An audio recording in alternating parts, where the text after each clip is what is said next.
Welcome, everyone. My name is Tyrone Squires. I am Managing Director of Transparent RX, and you are here today for a webinar that we've been running now.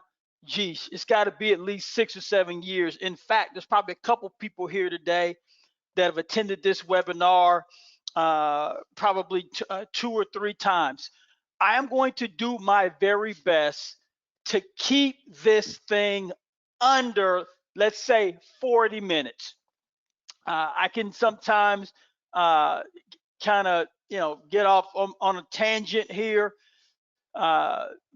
because the information is so very, very important to get out to purchasers of PBM services and the companies and people that aid in the purchase of PBM services. Just a little bit about me, and this is the part I dislike most about the webinar, but I think it's important because I want you to understand the source of the information that you are about to receive today.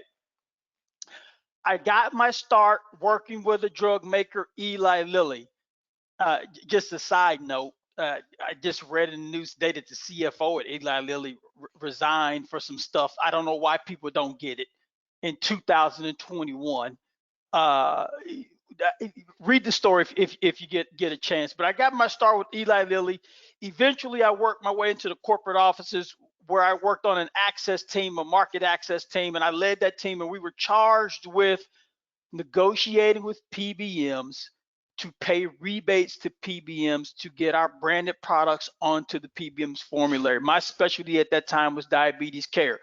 I left Eli Lilly because I wanted to run my own show. I started a mail order pharmacy, licensed in all 50 states, cashed out of that business in 2010 because I was frustrated by the kind of strong arming coming from PBMs in terms of poor reimbursements, and then also being squeezed by drug wholesalers and drug manufacturers for the products that we put on our shelf. So out of that frustration, I decided I wanted to be a part of the solution and not the problem. And then after I cashed out, I started what I believe to be the first and still the only pure play fiduciary pharmacy benefit manager. We'll talk a little bit, but today is not about Transparent RX. Today is about you, right? So I share that with you because I've been on, all sides of the aisle in terms of the pharmacy distribution system. I've been on all sides of the aisle, and I got nothing to hide. In fact, it is to my benefit to make sure you have as much information, as much knowledge as possible, because that's the only way radical transparency is going to occur. So if you have any questions for me, everybody's on mute for obvious reasons. If you have any questions for me, there's a couple ways you can get them to me. You can send them via chat, and you have that option on your interface there, or you could raise your hand, at which point I will unmute you and you will have the floor. If you disagree with anything that I say today, you want to elaborate, let's have a conversation about it, and let's let everyone else here today participate in that dialogue. So today is all about learning. By the end of the presentation, we got to have some goals, right? I want you to know how PBMs make money. And I promise you, if you haven't been to this webinar before, you're going to see some insights today that you've probably not encountered in the past. So I want you to know how PBMs make money. I want you to feel something other than indifference. And then I want you to take action on what you've learned today. The problem is price, right? You ask a large self-funded employer, what's your most pressing problem around the pharmacy benefit? Either directly or indirectly, that response is going to revolve around price. But here's the kicker. The solution to solving that pricing problem isn't necessarily getting bigger discounts or bigger rebates.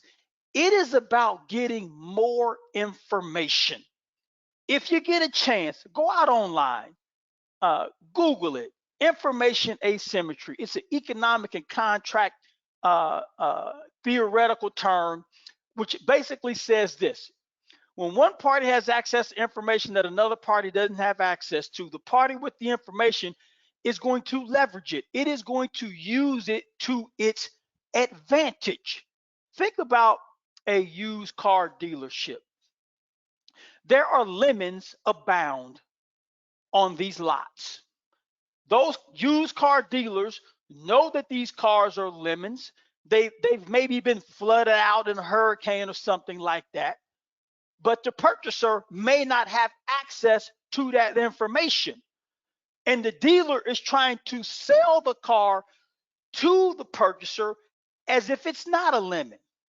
If that purchaser had that information, it wouldn't pay nearly as much if it had the information that the dealer has.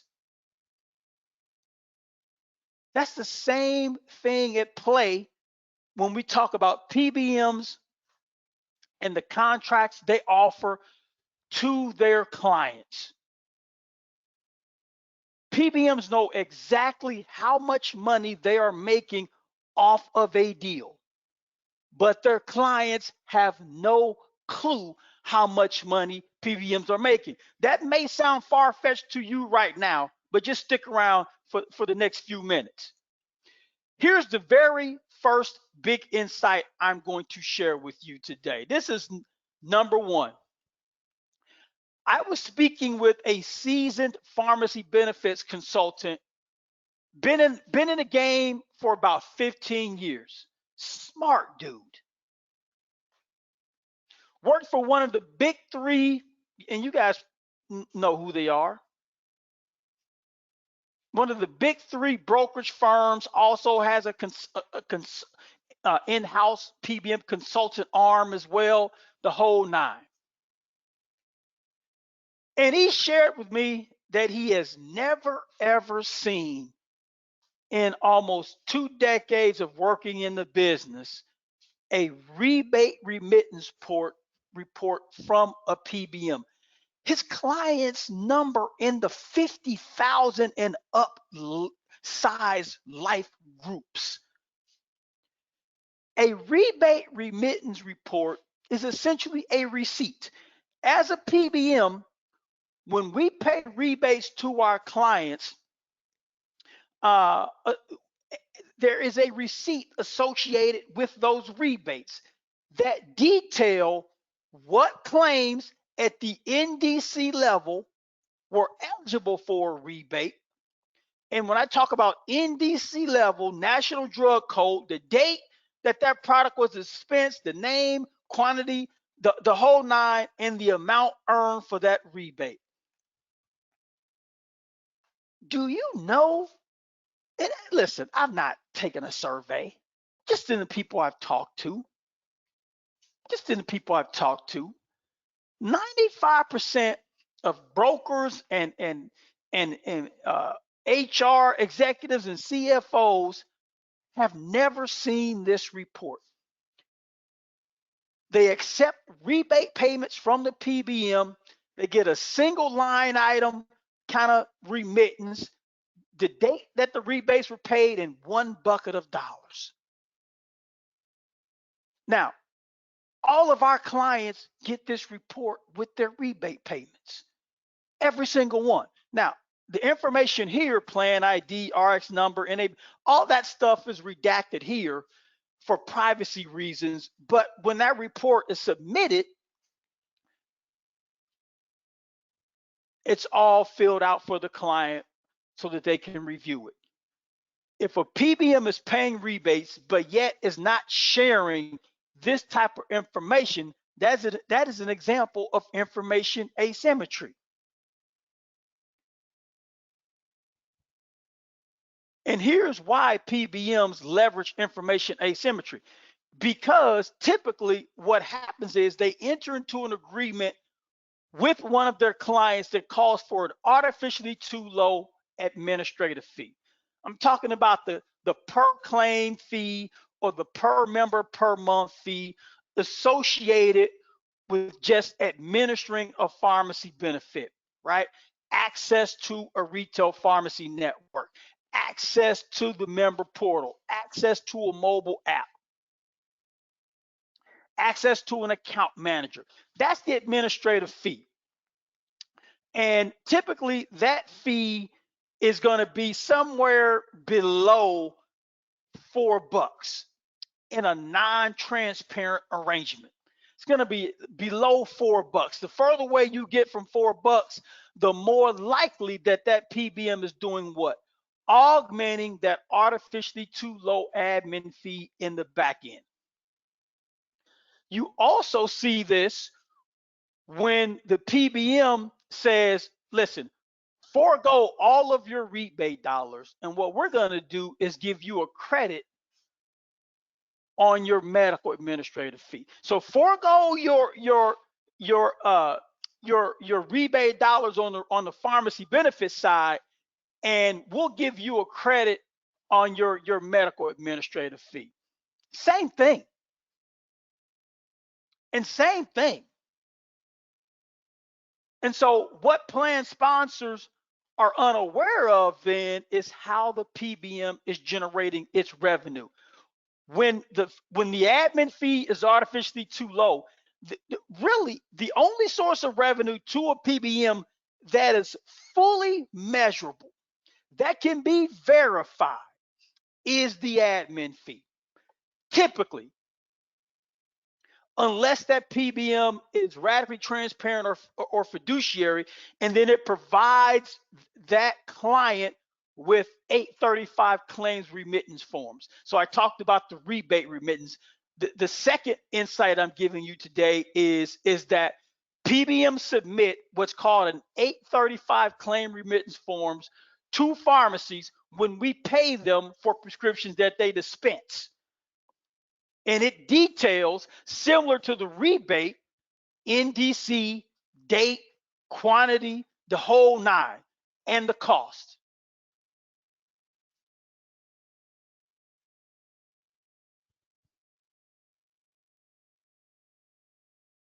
So this is the second slide that substantiates the previous slide in how PBMs are generating revenue for themselves. And so if you see here, when I started with Eli Lilly, I started right around this time here. I started right around that time there. Lily, let me know if you're still having sound difficulties. Let me know. But when I worked for Eli Lilly, I started right around 2002. And at that time, it was the small molecule brand drugs which were the big issue, right? That's how PBMs were driving the bulk of their revenue. Plan sponsors got wind of it, got smart. They cut off that flow of cash. And then remember mandatory mail order? It was the big thing at this time. PBMs essentially shifted this lost revenue to mandatory mail order here. And then now what we have are the specialty drug rebates, right? We have the specialty drug rebates right now. And if we move this out to 2020, 2021, and it's going up here, we have MBDCs, medical benefit drug claims. The prescription drugs that are being dispensed on the medical side. It's essentially the wild, wild west. There's a reason, probably more than one, but one reason why there's so much consolidation taking place, why your larger PBMs that were once independent are now aligning themselves with carriers, is because of medical benefit drug claims and the lack of oversight by their clients on that side of the benefit. And so now, while these PBMs are being squeezed here, they've shifted it already and now are focusing on medical benefit drug claims. And that's why it's important here. From my standpoint, there's only two types of PBMs. Either you're a fiduciary PBM and you're contractually obligated to put clients first, or you're not. And when you're a fiduciary PBM, you charge a realistic and fair admin fee. And I'm saying, you're starting for the very, very large clients at $4 per claim, per paid claim, and then you're going up from there. And then the trade-off now is that the PBM contractually obligates itself not to make money any other way. You eliminate information asymmetry. Before I go any further, it's important that we kind of walk through the U.S. pharmacy reimbursement and distribution system and focus on the PBM. And I'm going to start with the contractual relationship. But before I do that, let me just say this. Again, I'm going back to talking with very smart people who just have never had access to the information, because as an industry, PBMs, we benefited when our clients' heads were in the sand, right? What I'm trying to do now is pull your head out of the sand and into the light. As a PBM, we never take control of the product unless we happen to own a mail order pharmacy or a specialty pharmacy. And that presents a whole other set of issues that we don't have time to talk about today. But there are people who have been in the business for a lot of years who don't understand that we don't have inventory.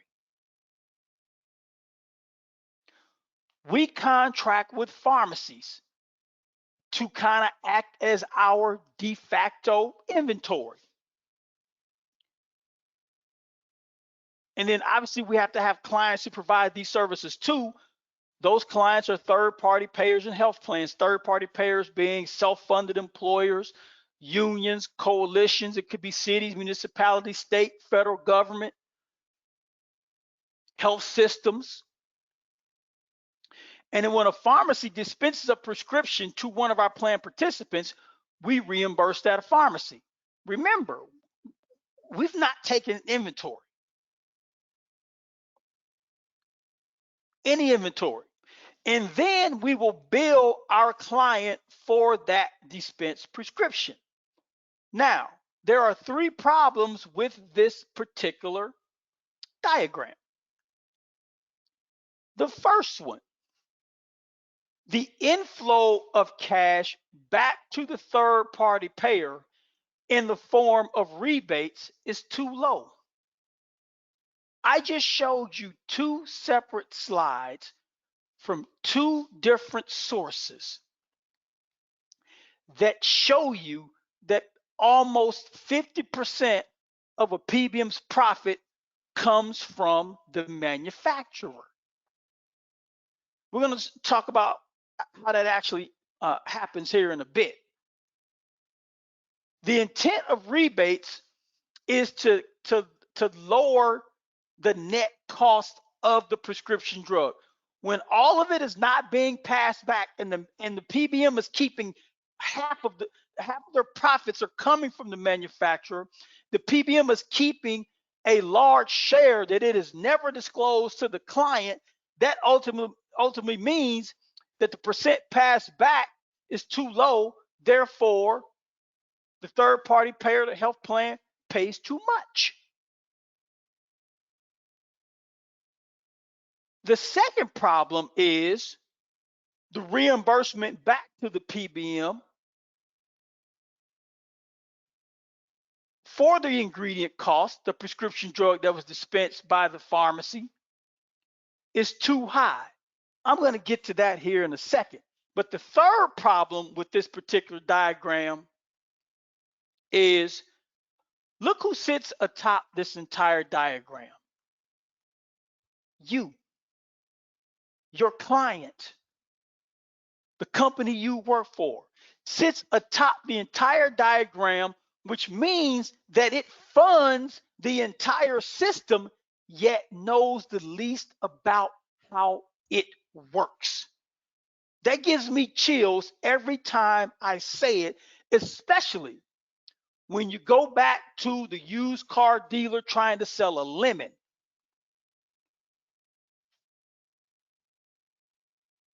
To someone who's looking to purchase a car but doesn't have the information that the dealer has.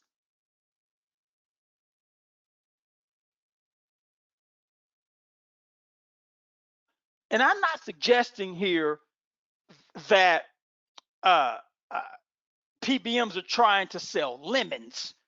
What I'm saying is that the purchasers of PBM services are paying too much for the service. Give me 10 minutes. give me 10 minutes here. You may not be with me yet, but give me 10 minutes. So that second problem that I talked about, the reimbursement going back to the PBM being the second problem, being too high, the reason for that is something called a spread.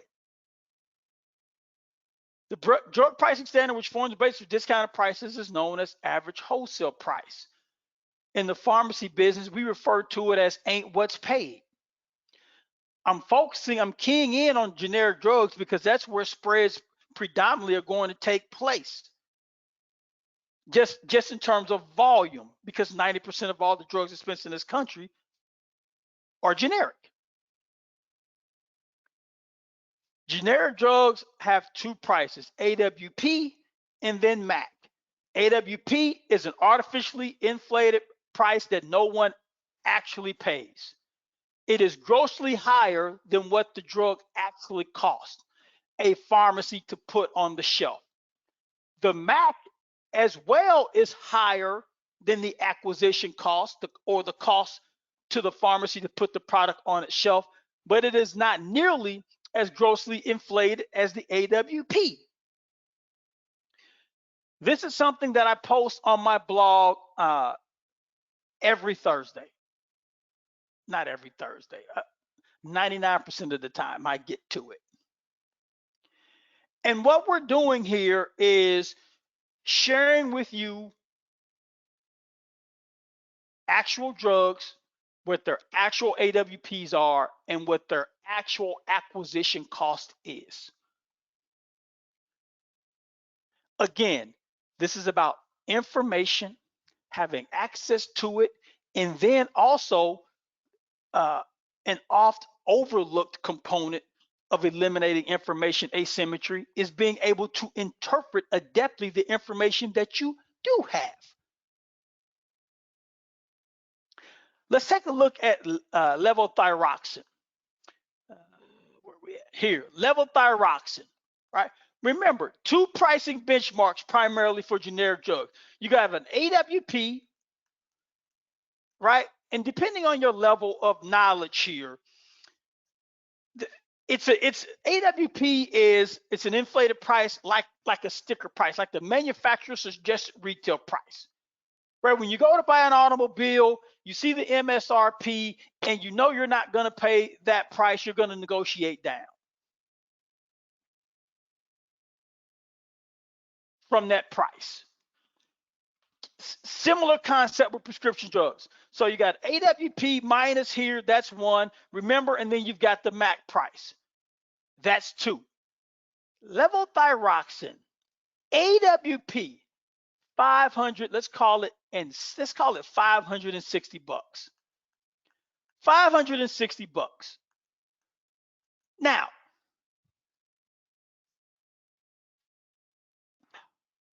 a reasonable discount for a generic drug, I don't even want to say reasonable. Let's use kind of a common performance goal is to get an average of 85% discount off of AWP for your generic drugs. Most companies would be happy with that. If it's a true generic effector rate, 85% discount off of the AWP.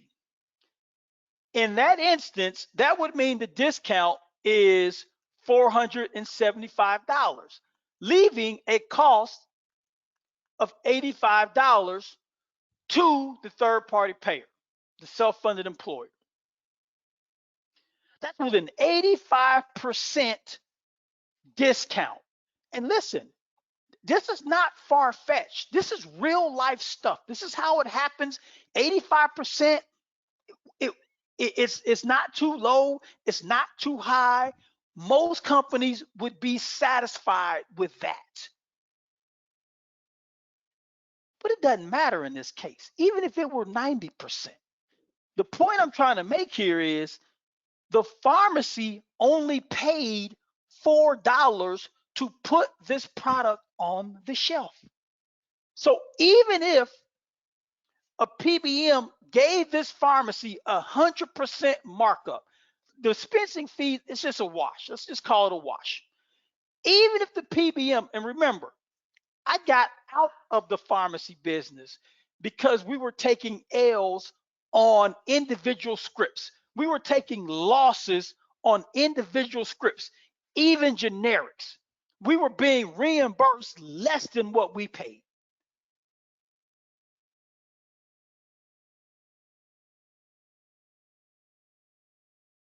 Independent pharmacies are going out of business in masses because they're being reimbursed less than what they paid for the product.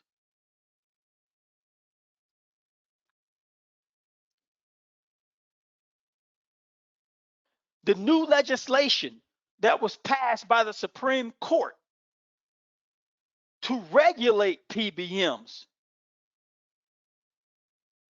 it all started because independent pharmacies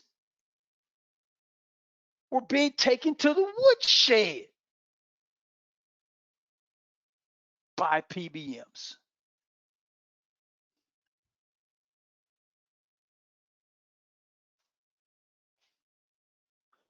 So a PBM could theoretically reimburse this particular acquisition cost, mark it up 100%, and I just tried to explain to you, 100% markup on a generic drug coming from a PBM is rare. But in this case, let's go ahead and give it to them.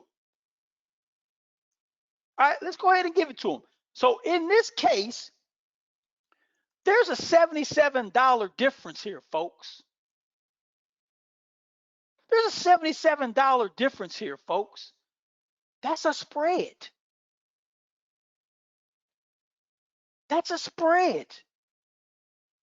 A spread is not a billing error. A billing error is accidental. A spread is intentional when the pharmacy is reimbursed a lower amount than what the PBM bills its client. That difference is what generates the spread. Now, you could argue, well, this drug's price isn't going to be based upon AWP minus. It's going to be based upon MAC. And you could be right. But also, you must understand that MAC price is determined by a MAC list, which the PBM dictates. It's proprietary. What drugs are on it, what prices those drugs are going to be listed at on that MAC list. And the reason MAC list came about, the theory, the idea is that it was a way to reimburse pharmacies equitably.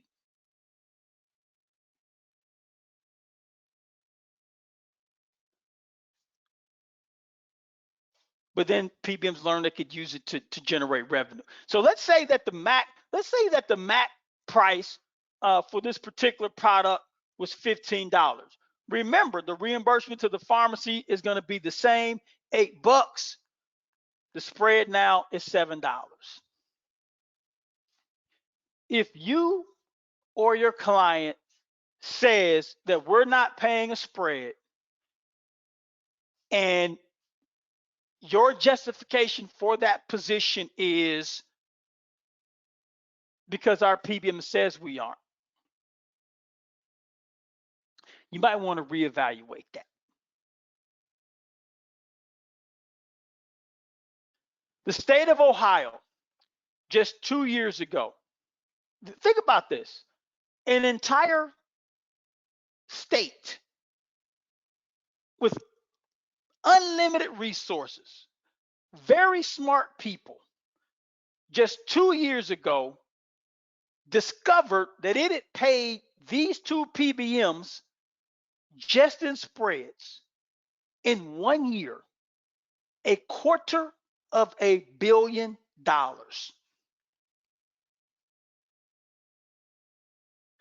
You know how they discovered this? And this is not secondhand information that I'm sharing with you about this particular slide. It is because they stopped using discounts off of AWP and rebate guarantees as the primary metric in which they evaluated a PBM's performance or PBM's proposal. They wanted to know how much money the PBM was making from the service that it was providing. Remember the slide? Price is the problem. No easy way exists to eliminate information asymmetry. PBMs intentionally make it difficult to ascertain their fees. $250 million is one of their fees. And the state of Ohio decided it wanted to account for that. And so when Greg here says, at this stage, we're not saying this is too high or too low, there's that word again. What we're saying is this is information we've never had before. If Greg were here today on this webinar, man to man, man to woman, he would tell you it's not information that they've never had before. That's not really the key point. The key point is it's information they never demanded before. Remember, I told you, PBMs want to keep your head buried in the sand. It is not until you force them to get their feet off the back of your neck that you discover $250 million in fees that they had never knew about in years.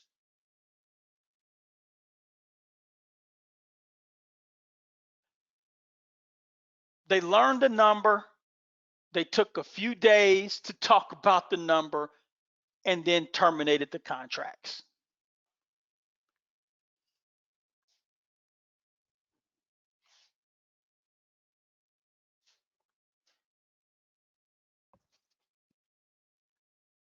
Contract is king, folks.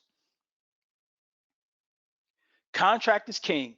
You take all the spreadsheets you want, all the numbers you want. You give me the contract, I'll get a better deal than you would looking at all the spreadsheet information you want.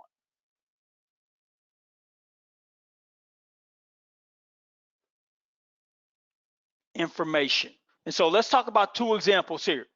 Contract language leads the reasonable person to believe there's only one MAC list. I touched on it earlier. There are, in fact, the potential for multiple MAC lists. The employer's MAC list is going to be less comprehensive and less aggressive than the pharmacy MAC list. We're going to talk about that here in a second on why that's the case. But you're smart. You can figure it out. It's because it's cash out of the bank for the PBM when it reimburses a pharmacy. It's cash into their bank account when they receive a payment, a reimbursement from their client.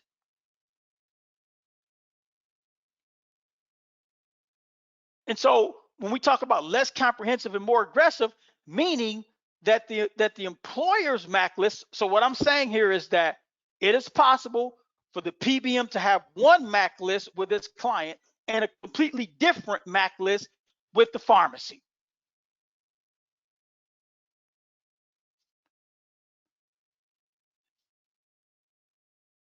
So that's why I say money is good, information is better.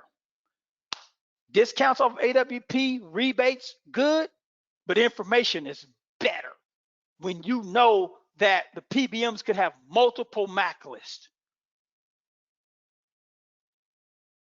Rebates by many names, again, this is led by PBMs in negotiation with drug manufacturers. I told you up front, I've been a part of this. They're saying, okay, we want to negotiate a bucket of dollars with the drug manufacturer. What percent off of the list price, the AWP or the WAC, whatever they're talking about at that time, what percent off of that are you going to pay us as a rebate? And then from there, the conversation leans toward, okay, out of that bucket of dollars, we're going to access rebates. We're going to attribute 30% to access rebates. We're going to attribute another 30% to the administrative fee. Don't confuse this administrative fee with the per pay claim or the PMPM administrative fee I talked about earlier in the percent of profits where they come from PBMs. This is a different administrative fee, and it can easily be confusing and be associated with that administrative fee that I talked about earlier, which is just for access to the pharmacy network, the claims platform, the member portal, an account manager, a manager, that sort of thing. This has nothing to do with that. But if you don't know that, you would think it's similar, and it's the same, and it's not. This is PBM saying, out of that bucket of dollars we've agreed upon, call that an administrative fee. Remember on the U.S. pharmacy reimbursement and distribution slide, how the first problem I highlighted, the rebates coming back to the plant, the third party payer too low. It was formulary rebate. The reason it was too low is because these rebates aren't being addressed to the extent in which they should. And when they aren't, more than likely the PBM is going to keep what you have not addressed in the contract language.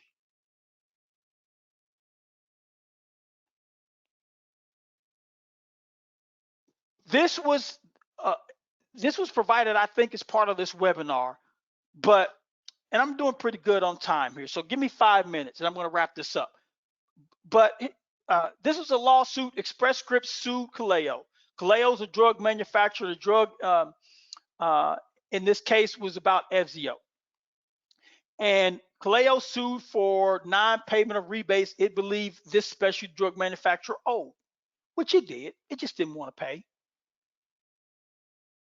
And what you will see here is that the administrative fee here dwarfs the formulary rebate. It kills me when I see a contract from a supposedly pass-through PBM or transparent PBM, and it says you get 100% of the formulary rebate, but we're going to keep the administrative fee. And these PBMs, in their hearts and minds, believe that they are transparent and pass-through because they are passing through what you've agreed to allow them to pass through. That pass-through definition, that transparent definition, isn't what you think it is.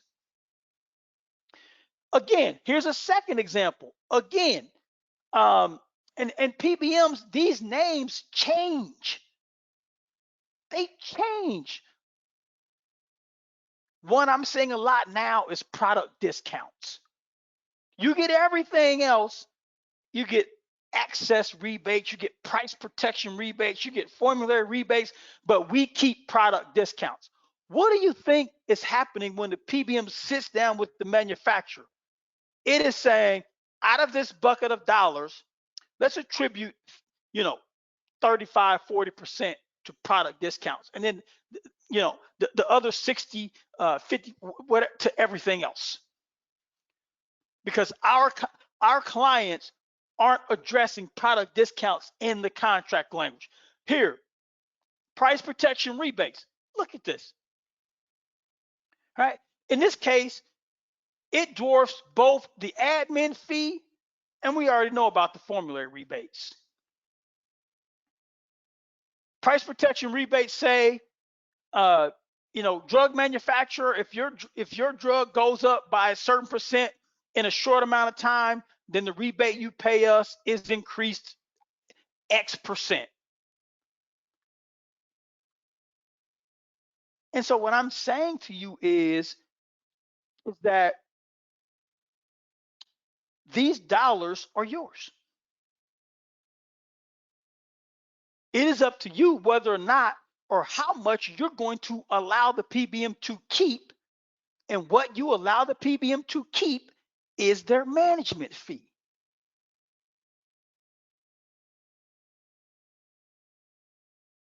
Outcomes rebates. This has been going on for 10 years.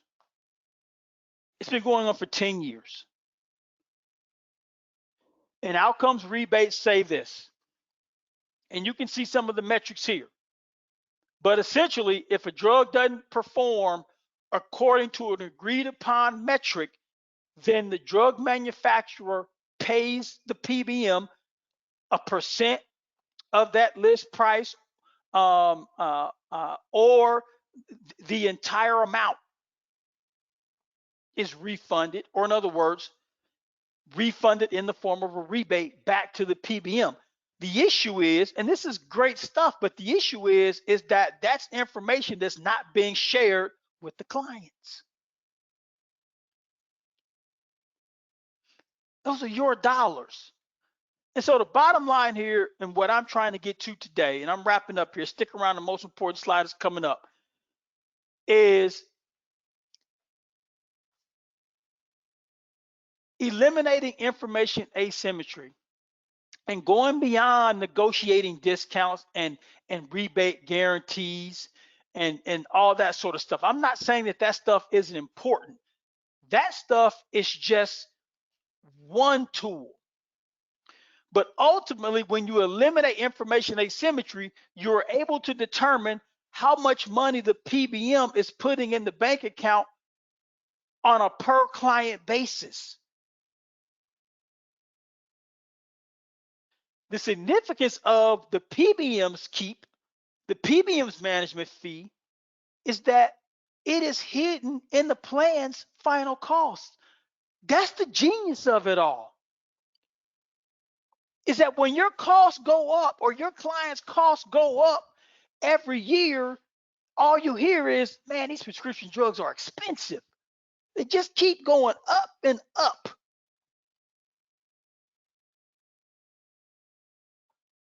Well, part of that problem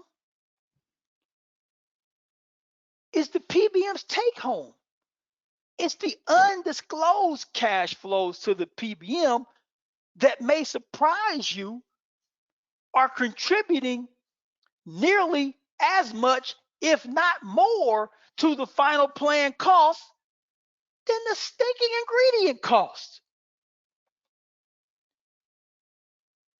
I go back to the analogy. The used car dealer trying to sell a lemon, a car that was flooded out during a hurricane or whatever, and not revealing that information to the buyer, and the buyer pays twice as much as they should for that car. Car runs well, nothing's going to show up on a diagnostic test, but the buyer lacks the information. Everything in green are dollars at some point that lands in the PBM's bank account. An example of a cash disbursement would be, remember the model, the U.S. Pharmacy Reimbursement Distribution System. Remember, formulary rebates were at the top. I said those were too low. PBM is keeping a portion of it. The share that it passes through to its client is a cash disbursement. A reimbursement to a pharmacy in the PBM's network, that's an example of a cash disbursement. Whatever is left over is what the PBM is charging for its management fee. And the PBM loves nothing more than to offer you a $0 admin fee, a 50 cents per claim admin fee. Because they know when that happens, you have given them a blank check to augment that artificially too low admin fee through undisclosed sources. Shoot, you sign off on it on the form 5500. There's a direct compensation box, and the number is there. The amount paid for the plan, then there's an indirect compensation box that has no number in it.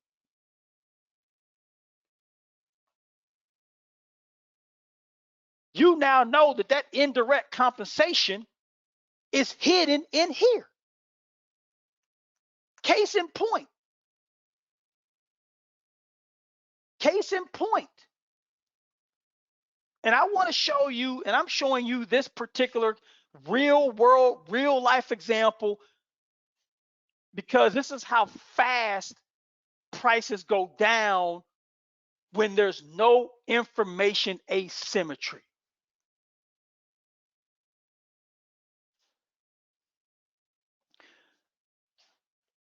Much bigger PBM than Transparent RX, much bigger. Except that we were able to cut costs 56% all in. That difference, that $32 difference that you see here in the PM cost was Prime Therapeutics take home. It was their management fee. In fact, you could even argue that it was a little bit higher than $32 because Prime gets better rebates than we do. They get better deals with the pharmacies than we do. And still, because of information asymmetry, it was charging more than twice than we did. The $32 difference is the PBM's management fee, and the management fee costs more than the ingredient cost did.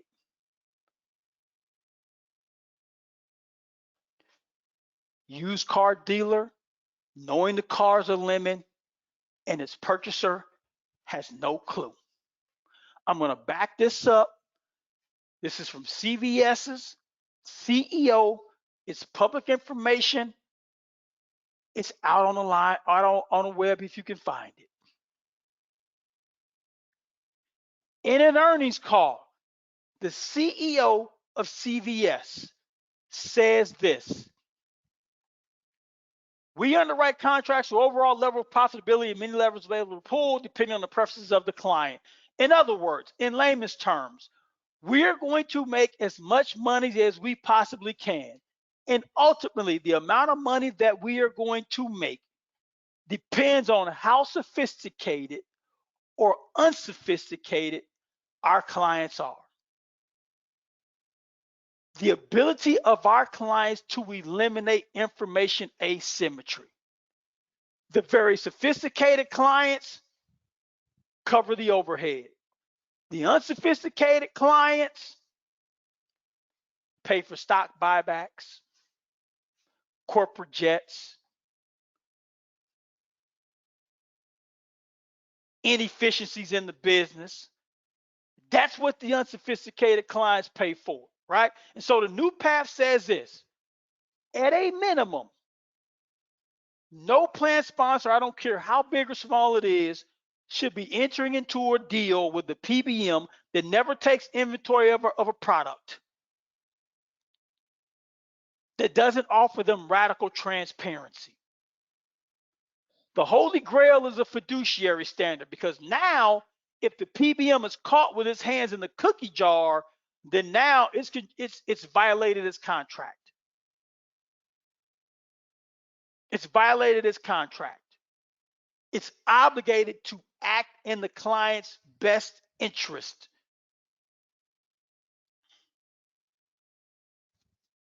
I'm on this car kick today.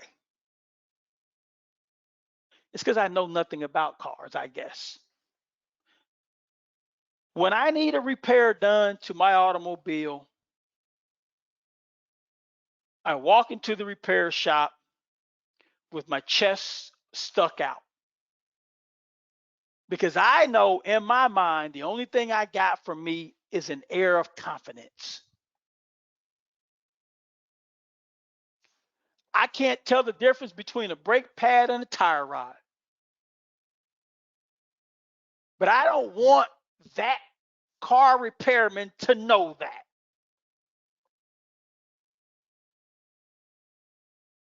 So inevitably, they say, you need this, this, and that. And I say, I don't think I need that. And what ends up happening is I deny stuff that I need and pay for stuff that I don't. Because that car repairman has more information, more knowledge than I do.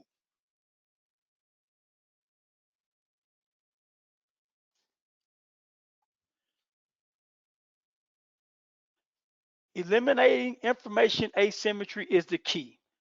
That starts with education. I'm not trying to sell you here. All I'm trying to just tell you is there are options, and there's no better one than what we offer in terms of our certified pharmacy benefit specialist designation. Go out online, do some research. If this is up your alley, we'd love to have you. We got 2 more classes this year. The current class is we've went over our capacity to fit people in, because they recognize what's been happening to them or to their clients now for the better part of a decade and a half, and enough is enough. We want to share with you what other PBMs have been reluctant to share, because they depend on your lack of knowledge to generate revenues. We depend on your knowledge to generate our revenues. So that's my time for today. I'm going to stick around for any questions that might come through. If we're not connected on LinkedIn, feel free to reach out. Love to connect with you and chat and see if I can help you in some way. Okay, that's my time today. Everyone be safe out there.